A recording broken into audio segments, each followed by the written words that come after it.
Just a few decades ago, Hong Kong was not just a dot on the map, it was one of the most prosperous corners of the entire planet. A tiny city, but one with a huge role to play. The secret of its success was that it had managed to become nothing less than the great bridge between China and the rest of the world. International banks, global companies, and foreign capital found the gateway to the Asian giant in Hong Kong. Want to invest in China? This was the place to do it. And of course, as you can imagine, this completely changed the economy of the tiny island. In just a few years, it went from being a fishing village to a first-class metropolis. Skyscrapers, high-end cars, luxury restaurants, every sign of prosperity you could imagine could be found right there. Per capita GDP rose from $12,374 in the 1990s to $48,538 in 2018. This is an increase of more than 263%, which placed this Asian gem at the top of all kinds of prosperity rankings. GDP per capita, innovation, competitiveness. Such was the degree of development that this territory is included in the group of Asian dragons. As you may well know, this is a privileged group of economies in East Asia that experienced extremely rapid economic growth from the 1960s to the 1990s, thanks to industrialization, trade liberalization, and investment in education and technology. Of course, that's not the end of the story, because everything changed in 1997.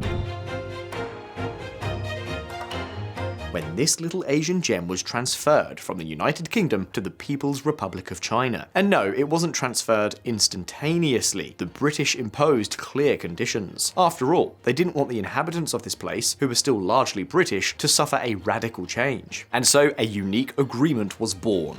One country, two systems. In practice, this meant that for at least 50 years, Hong Kong would retain a completely independent economic and political system. It had freedom of the press, an autonomous judiciary, and a legal system based on English tradition, very different from the Chinese continental model. What's more, its efficient and reliable justice system, transparent administration, and clear rules for business created a climate of legal certainty and confidence that attracted investors from around the world, thus consolidating Hong Kong as a global financial hub. But why am I talking in the past tense? Because all of this is over. Hong Kong has lost special status, say activists turned refugees. Many of you will remember the protests that took place in this territory just 6 years ago. If not, let me quickly tell you what happened. In 2019, there were massive protests against a law that would allow people to be extradited to mainland China to stand trial there. And when it became clear that this law would go ahead and that it would undermine the independence and legal security of this territory, investors realized that the pillars that supported Hong Kong were no longer guaranteed, and that at any moment, China could change the rules of the game.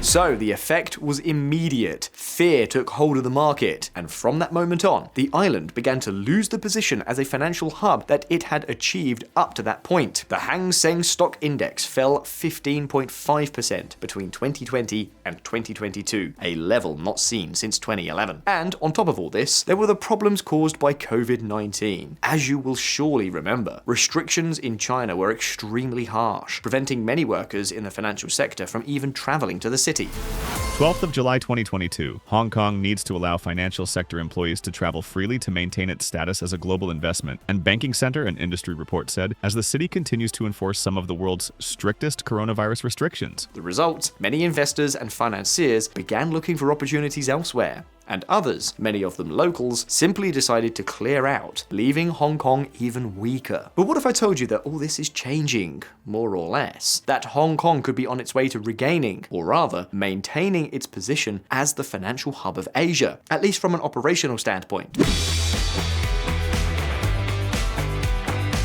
Hong Kong on track to reclaim global IPO crown. This year, the Hong Kong stock market index is outperforming its major competitors. The S&P 500, CSI 300, FTSE 100, and DAX are all lagging behind the Hong Kong stock market. But it's not just about market numbers. Hong Kong also leads in fundraising through IPOs and attracts highly skilled talent. In fact, its visa program for high-level professionals approved 39,010 applications last year. So that brings us to the key question. What has changed in Hong Kong to enable it to recover? How does this new financial resurgence differ from the city's previous situation? What consequences could it have? And most importantly, how far can Hong Kong go? Well, let's take a look. Throughout its history, Hong Kong has been, above all, a land of change. It began as a colonial port under British rule, grew into an international financial centre, and adapted to every political and social transition it experienced. We've seen this very clearly in recent times. First, with the transfer of sovereignty from the United Kingdom to China in 1997. Then, with the implementation of the one country, two systems principle. And these days, once again, this small island is undergoing another transformation. But the question is, how did Hong Kong become a global financial hub? Well, you see, its secret lay in a unique combination, its strategic geopolitical position, and a hybrid economic system that no other place in the world could offer. After the transfer of sovereignty in 1997, the one country, two systems formula allowed it to keep the best of both worlds. On the one hand, it was part of China, which gave it preferential access to the mainland. But at the same time, it retained an independent legal system based on British tradition and a deeply capitalist economic model. So what did all this mean in practice? It meant that commercial disputes were resolved under British common law, one of the most trusted legal systems on the planet. And that's exactly what provided confidence to foreign investors, who knew that even if a conflict arose with a Chinese company, they would not end up in courts controlled by Beijing. And that's not all. Year after year, Hong Kong also ranked among the top countries in terms of economic freedom, with low taxes, minimal bureaucracy, and a market that was completely open to foreign capital. And as I said, thanks to mechanisms such as Stock Connect and Bond Connect, international investors could access Chinese stocks and bonds from Hong Kong without being subject to the mainland's strict capital controls. The result? A perfect getaway. Hong Kong, a magnet for European entrepreneurs and innovation. In fact, by 2018, the island had already established itself as the world's third largest financial centre, just behind giants such as New York and London. But, as we mentioned before, Hong Kong lost what it once had. Suddenly, the streets began to feel emptier, and activity plummeted. It's a bit like when there are no geopolitical events and the pizzerias near the Pentagon are practically deserted. In case you weren't aware, the activity in these places is closely monitored by traders and analysts to predict geopolitical events and anticipate financial movements. And why am I telling you this? Because right now, in Hong Kong, the pizza equivalent is kicking into gear. Take Holy Fook, a modern Chinese restaurant in the heart of Soho, which has become a meeting place where deals are finalized, investments are discussed, and celebrations are held whenever the Hong Kong stock market shows positive signs. You only have to listen to what its founder says. I've never been more optimistic about Hong Kong. Corporate bookings for December are looking better than any of the past 5 years. There's a real boom in new companies listing on the Hong Kong Stock Exchange, with more than 200 IPO applications, a historic record. But is this a lot? Well, if we compare it to the world's largest markets, Hong Kong beats them all, and not by a small margin. In 2025, it will have at least tripled the number of new companies going public, compared to giants such as the New York Stock Exchange, Nasdaq, the Bombay Stock Exchange, the National Stock Exchange of India, and even the Shanghai Stock Exchange. But wait a minute, because even though this is all good news, Hong Kong is not going to be what it used to be. Why? Because its growth is different now.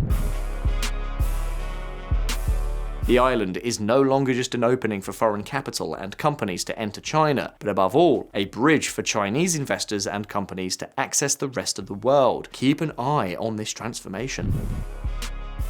To give you an idea of what this change means, the activity of mainland Chinese investors on the Hong Kong Stock Exchange has gone from 1% in 2017 to around 30% today. In other words, to put it plainly, if the Hong Kong market has been a gateway to China in recent decades, a gateway to the rest of the world for mainland Chinese investors.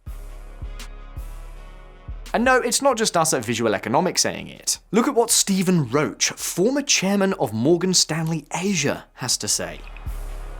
Beijing has reinvented Hong Kong for its purposes, but also to keep Hong Kong's image as a thriving financial center alive. It's a very different city and financial center to what we thought Hong Kong would be, as recently as 4 to 5 years ago. This time around, most of the new companies going public in Hong Kong are Chinese, and many of them are already listed on other international markets. This is thanks to the unique stock market link mechanisms that exist between Hong Kong and the Shanghai and Shenzhen markets. These links allow investors on the island to buy and sell shares in Chinese companies without the restrictions of mainland capital controls, which, of course, facilitates the flow of money and consolidates Hong Kong as a financial bridge between China and the rest of the world. Let's just say that what is happening is a true mainlandization of Hong Kong's markets, and this is not limited to capital.